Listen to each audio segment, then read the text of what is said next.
Masarap itong kapartner ng mga pritong ulam, inihaw at pwede mo rin itong ulamin. At syempre kung naghahanap ka ng pang-negosyo idea, pasok din to. Kaya for today's video, samahan nyo akong gumawa ng isang masarap na side dish na atsara.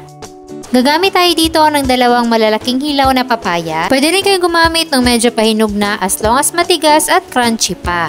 Babalatan lang natin to at tatanggalin natin yung mga buto.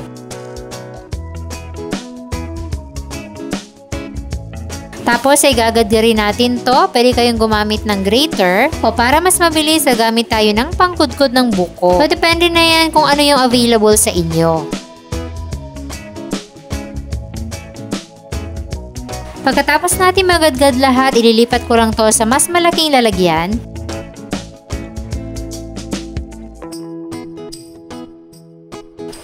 Then lalagyan natin yan ng 3 kutsarang asin. Tapos ay haluin natin mabuti.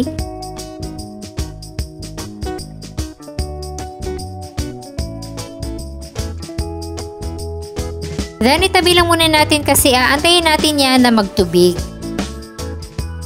At habang naghihintay, prepare na rin natin yung mga iba pang sangkap at mga gulay gaya nitong carrots at red bell pepper. Then pagkatapos ng mga 30 minutes, tignan nyo at meron ng mga lumabas na tubig galing sa papaya. Tsaka natin yan pipigaan.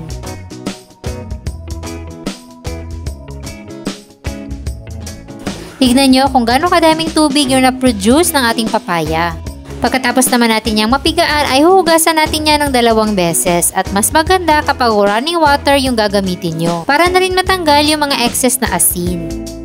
Every after mahugasan ay pipigaan din natin yan at ganito na yung magiging itsura.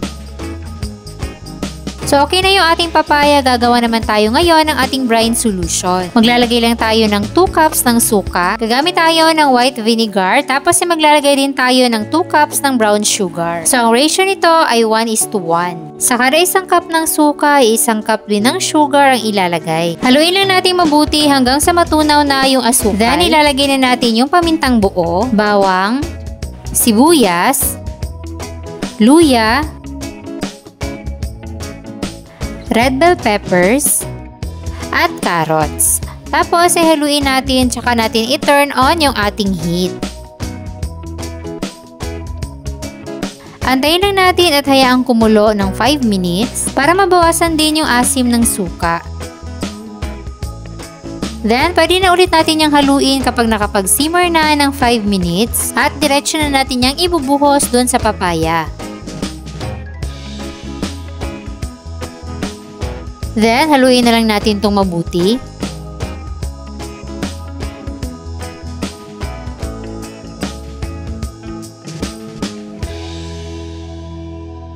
At ayan, ready na ang ating homemade na atsara. Meron na tayong only side dish at ilalagay na natin ito sa ating mga garapon.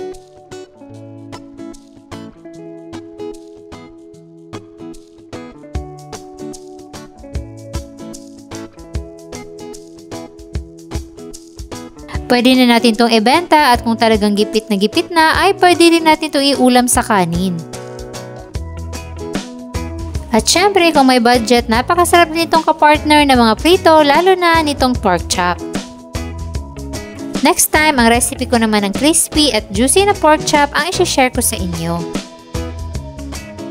So check nyo na lang dyan sa comment section ang kumpletong listahan ng ating mga ingredients. Sana'y nagustuhan nyo ang ating recipe for today. Enjoy!